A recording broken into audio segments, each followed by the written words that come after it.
on annonce toujours qu'on va parler du livre et Alain n'en parle jamais.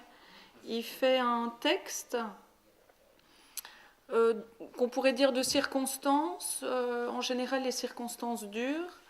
Donc c'est très gai aussi pour nous parce que on espère qu'il y aura une réédition pour ajouter des chapitres ou pour les substituer. Et donc ce soir, nous aussi, nous allons découvrir comment Alain Brossat va prolonger la réflexion présente dans Autochtones imaginaires et étrangers imaginés. Alors pour ceux qui n'ont pas lu le livre ou pour ceux qui ont le livre et qui ne l'ont pas tout lu, puisqu'il y a beaucoup d'entrées, il s'agit de 5 chapitres qu'on pourrait appeler de philosophie, 2 chapitres qui sont consacrés au cinéma et 3 chapitres de circonstances. Finalement, il y a beaucoup d'entrées et la preuve, c'est que les entrées se poursuivent avec une nouvelle entrée ce soir. Et merci beaucoup Alain Brossat de ne jamais s'arrêter. À bientôt. Pourquoi est-ce que je ne fais pas de résumé de mon bouquin? Parce que c'est un exercice qui, à mon avis, est par définition douteux. Parce que si ça se résume aisément, c'est que ça ne vaut pas grand-chose. Et si ça vaut quelque chose, c'est compliqué à résumer. Donc je préfère ne pas vous donner l'occasion de trancher entre les deux. Et ce que je préfère tenter, c'est d'essayer de redéployer finalement ce qui constitue pour moi le noyau du bouquin. Et je vais essayer de le faire ce soir en repartant donc d'un des 2 auteurs qui y sont en position, disons, de saint patron,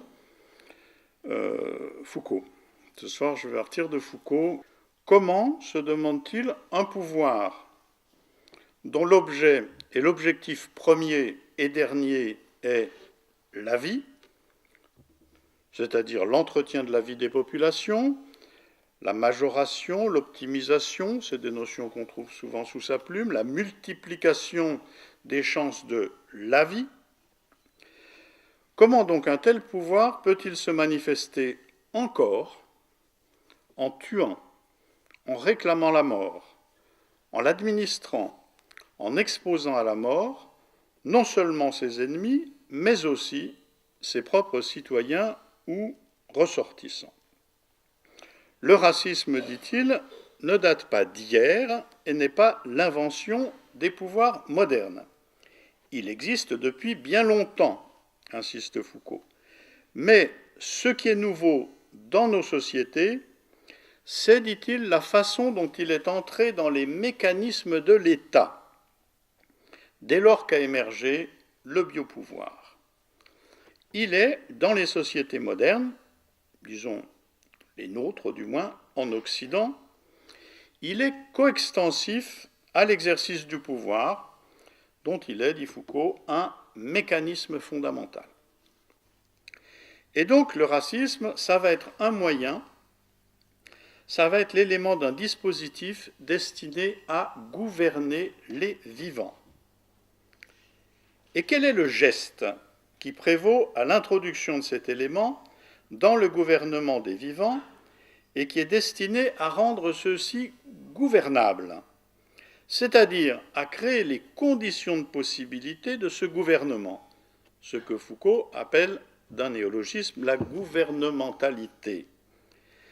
Eh bien, ce geste, pour Foucault, il est tout à fait distinct, et c'est celui du partage, ou bien, dit Foucault, de la coupure.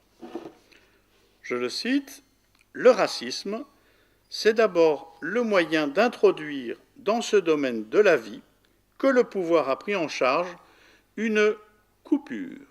La coupure entre ce qui doit vivre et ce qui doit mourir. » Le racisme, c'est donc le truchement par lequel ce gouvernement, placé sous le signe général du faire vivre, demeure porteur, envers et contre tout, d'un signe de mort. D'une manière ou d'une autre, ce qui est inscrit sur la ligne d'horizon des discours et des dispositifs racistes, en général, c'est la mort. C'est la mort de cet autre que produit l'opération même de fragmentation du champ social. Le racisme, de ce point de vue, ce ne sont pas des préjugés transmis par héritage, ce ne sont pas de mauvaises habitudes communautaires, ce ne sont pas des malentendus liés au mode de vie. Le racisme, c'est ce qui intègre ou réintègre la dimension de la mort, c'est-à-dire du faire mourir dans les pratiques du biopouvoir dont, encore une fois, l'objet est la gestion de la vie. En d'autres termes, et c'est là que les choses deviennent terriblement politiques, si vous voulez, dans le développement de Foucault, il n'y a pas dans l'expérience historique de la modernité occidentale, d'une part, des racismes terribles, des racismes exterminateurs, des racismes génocidaires, et qui constitueraient dans cette histoire même l'exception barbare, l'aberration singulière, par opposition ou par comparaison avec ces petits racismes ordinaires qui nous sont devenus familiers et desquels nous sommes assez prompts à nous accommoder, tant ils font désormais partie du paysage de nos démocraties, et aussi longtemps bien sûr qu'ils ne semblent pas réveiller trop ouvertement les vieux démons des catastrophes du XXe siècle. Ce partage rassurant entre une figure cataclysmique de racisme, constamment renvoyée au passé, et une autre, incommode, certes, mais incomparable, toujours dite incomparable avec la précédente, et qui, elle, se manifeste au présent, ce partage rassurant est un trompe-l'œil. Les grandes flambées de racisme biologique exterminateur au XXe siècle ne constituent pas des figures exceptionnelles du racisme d'État, elles en montrent simplement le cristal.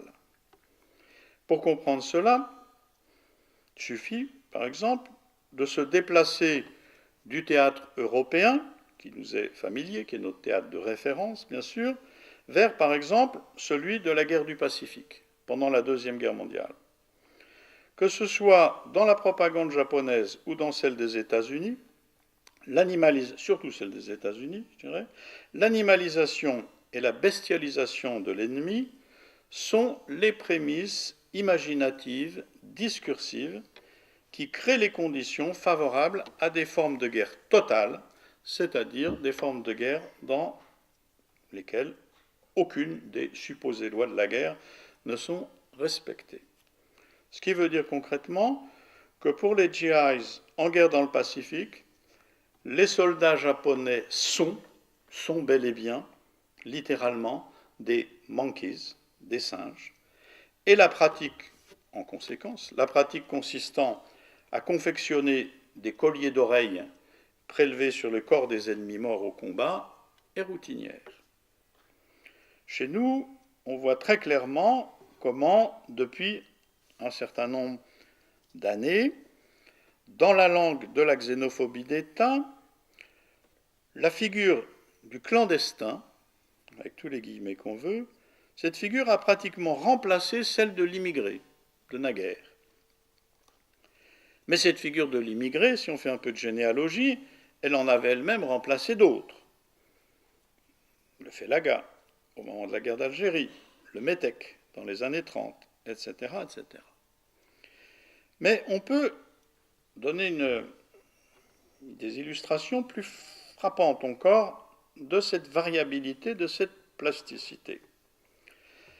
Un écrivain, un chercheur, professeur états-unien qui s'appelle John Dower, qui est un éminent spécialiste du Japon contemporain, a montré à plusieurs reprises dans ses livres, non traduits en français, que c'est pratiquement d'un jour sur l'autre, dit-il dans ses bouquins, overnight, d'un jour sur l'autre, que lorsque commence l'occupation du Japon, donc après la défaite japonaise, sous la houlette du bien connu général MacArthur, donc à l'automne 1945, l'ennemi qui a été bestialisé et traité comme un ennemi inexpiable pendant plusieurs années, va être littéralement retourné d'un jour sur l'autre en protégé, objet de toutes sortes d'attentions, puis rapidement en allié, puis rapidement